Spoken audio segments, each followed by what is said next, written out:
welcome. Today I'll be reviewing Brains and Bells for the Game Boy Advance and PC. Now, this video will be split into two pieces.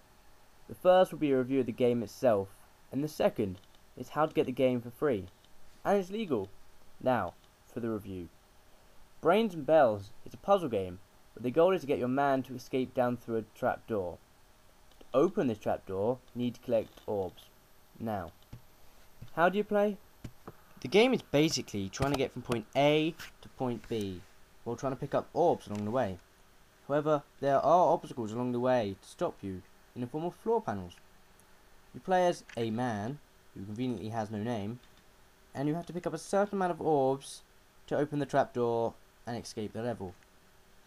There are also switches that every time you step on, makes a wall either rise or drop. This makes you think about how many steps you're taking, so you don't get yourself trapped in a corner. There are arrow stones that make it so you can't walk against the stones. So say the stone is pointing up, you can't walk down over them, and vice versa in every possible way. There are also yin-yang buttons on the floor, that when you step on them, it changes the current direction of the arrow stones. So left will go to right, up will go to down, down will go to up, and continuing. There are crumble stones that when you step on them and then step off, they fall away and you can never go back onto them. They're sometimes trapping you. There are footprint stones, and these are an interesting addition to the game. And this is how they work. When you step onto them, nothing happens. And this is the complicated part. This is the part that can either help you or ruin you. When you step off of the stones, it will transform into the other stone or the next thing that you're stepping onto. For example, if you step onto an orb from the footprint stone, the footprint stones will change into an orb, giving you an advantage. But if you step onto an arrow stone, it would transform and it could trap you there, therefore making you need to restart the level. There are also ice panels that when you step onto it, you will slide uncontrollably in the direction in which you stepped onto it. When you're on it, you can't stop or turn your character. You will only ever stop if you hit something or run out of ice to slide on. There are these control panels that when you step onto them, they will blow up either a large or a small section of the map. This could be everything on the map except for the stone you're stepping on, or just one block no one cares about. There are these closed trapdoors for when you finish the level, but you can only finish the level once the trapdoors are open from the orbs. However, they do put in false ones to try and trick you. And of course there's the open trapdoors. Oh, before I forget, there are also these spike panels, which, well, simply, if you don't know what those spikes coming from the floor will do to a man. Controls. First, I'll say the Game Boy Advance's controls when they're translated into the PC. Then, I'll just say the game controls for the PC. The start equals enter, select equals space, A equals Z, B equals X. The D-pad for the Game Boy is the arrows. Now for the PC controls for the game. Arrows are move the man, Z and X both do nothing. Space is speed up time, which doesn't actually help you at all. However, you can speed up the menu for no reason at all. And enter is basically enter the game from the menus and pause, and also it's suicide in game, so don't press that accidentally if you're really far. Now, sound. Unfortunately, because it's only an emulator, there is currently no sound in the game. Well, until a newer version or patch is released. And dialogue. There are no cutscenes, however, they do say advice before each level about how to complete it. Which isn't actually advice, it's actually just a load of witty one-liners which are quite comical and can psych you up for the following level. And the graphics. It's a Game Boy Advance game, so it's retro and it does the job. You can see things clearly, but it's no Uncharted. It's no Uncharted.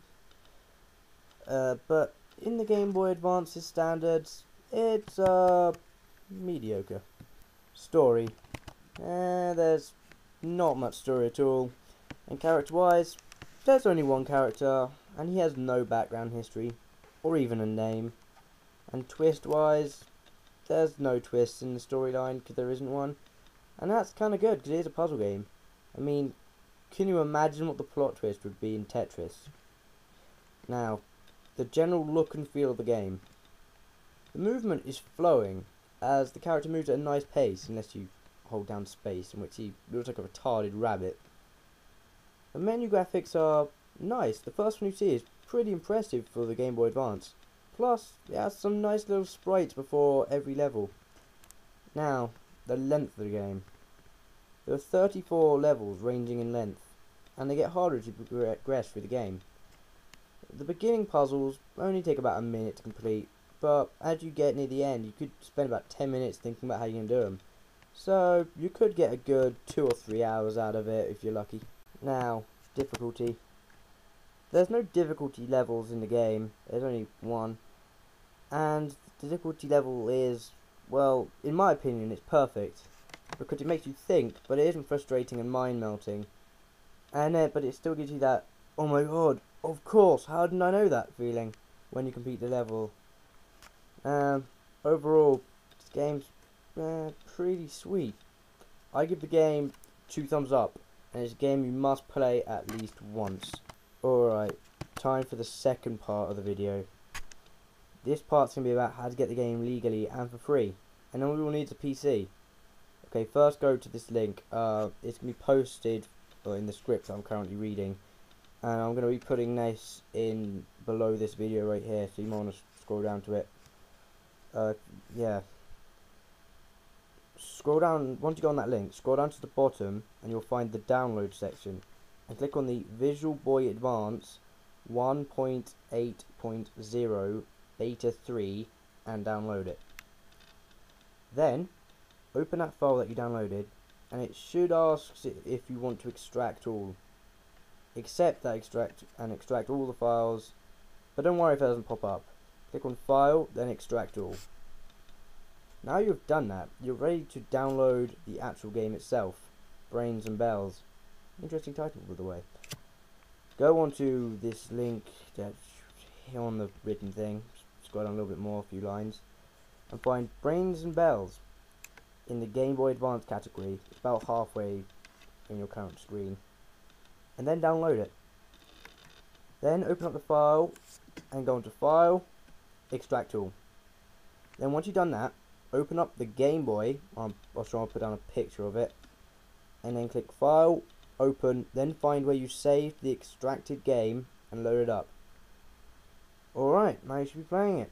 I hope you enjoyed the review, and I hope you enjoy the game. In the close future, I'm going to be doing more reviews about free and legal games that you can all play, and I'll be telling you how to get them. Please comment and leave feedback about the review and tips for me.